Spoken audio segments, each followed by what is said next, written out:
नमस्कार दोस्तों, define stop loss में आपका बहुत बहुत स्वागत है। हमारे सामने सेंसेक्स का डेली चार्ट है।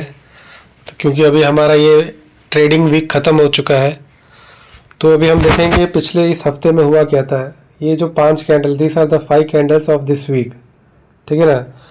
तो ये जो इस हफ्ते की शुरुआत में हमें एक मोरबोजू कैंडल मिला, उसके बाद 2 हमें छोटे छोटे तो ग्रीन कैंडल मिले। ये था आपको 16, 17, 18, 16, 17, 18। और जो 19 तारीख को ये जो रेड कलर का किंग मोरोबोजू कैंडल मिला है, ये एक न्यूज़ के चलते हुए हमें मतलब जो 3 दिन का जो गेन था, वो जो 3 दिन जो गेन हुआ वो एक दिन में ही मतलब वो पूरा स्वाहा हो गया। उसका रीज़न ये था कि जो यूएसए और ईरान के बीच में जो युद्ध की आशंकाएं जताई गई थी, जिसके चलते हुए मार्केट डरा हुआ था, मार्केट सहमा हुआ था, उसके चलते हुए जो 3 दिन का गेन है उसको एक दिन में पूरा ख़त्म हो गया। और उसके बाद और फिर जो लास्ट 20 तारीख को फिर मार्केट थोड़ा सा ऊपर की तरफ आके क्लोजिंग दिया हुआ है। तो ये था पूरा मतलब पिछले हफ्ते का लेखा जोखा, जो पिछले हफ्ते जो पूरा एक्शन हुआ। 3 दिन बढ़ा, फिर चौथे दिन बुरी तरह से गिर गया और आखिरी 20 तारीख को थोड़ा सा हल्का सा ऊपर चढ़ के क्लोज हुआ। और अभी अभी जो समाचार जो निकल के आया, अभी भी जो खबर आया कि जो यूएस का जो सुप्रीम कोर्ट है जो ट्रंप साहब द्वारा जो लगाए गए जो टैरिफ थे उसको इलीगल करार दिया गया है। असंवैधानिक और इलीगल करार देते हुए उसे रद्द कर दिया है।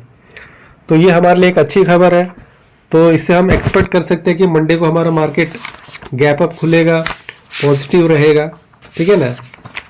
तो लेकिन ट्रंप के पास अभी भी दूसरे रास्ते हैं, ठीक है ना। ये इन्होंने जो IEEPA इसके तहत जो इन्होंने लगाए थे, international emergency economic powers act 1977 के तहत जो उन्होंने फुल टैक्स लगाए थे, 25% एडिशनल टैक्स और 25% रिट्रोस्पेक्टिव टैक्स। तो ये सारे मतलब अभी जो अमेरिका के जो सुप्रीम कोर्ट है उसने उसे रद्द कर दिया, उसे इलीगल करार दे दिया गया है। क्योंकि जो 1977 का international emergency economic powers act जो है, इसका जो यूज़ है मतलब इमरजेंसी के टाइम में यूज़ करना चाहिए, ना कि मतलब normal due course of time में इसे। Supreme court said Trump's administration exceeded it's legal authority bye imposing sweeping tariffs under a law meant for genuine national emergency. मतलब ये जो टैरिफ है, इमरजेंसी के टाइम में लगाने वाले टैरिफ को आप नॉर्मल पीस टाइम में नहीं लगा सकते, ये कहते हुए वहाँ का जो सुप्रीम कोर्ट है उसने इन्हें असंवैधानिक करार देते हुए इसे रद्द कर दिया, इसे डिलीट कर दिया गया है, ठीक है ना। तो ये हमारे लिए एक अच्छी खबर है और इससे हमें जो मंडे को मार्केट एक पॉजिटिव ओपन होगा। अब लेकिन टैरिफ जो ट्रम्प साहब है वो चुपचाप बैठने वाले नहीं है, उनके पास प्लान बी भी है, उनके पास अलग रास्ते भी है, उनके पास बैकअप भी है। वो फिर किसी न किसी और अलग प्रोविजंस का इस्तेमाल करते हुए फिर दोबारा आएंगे वो।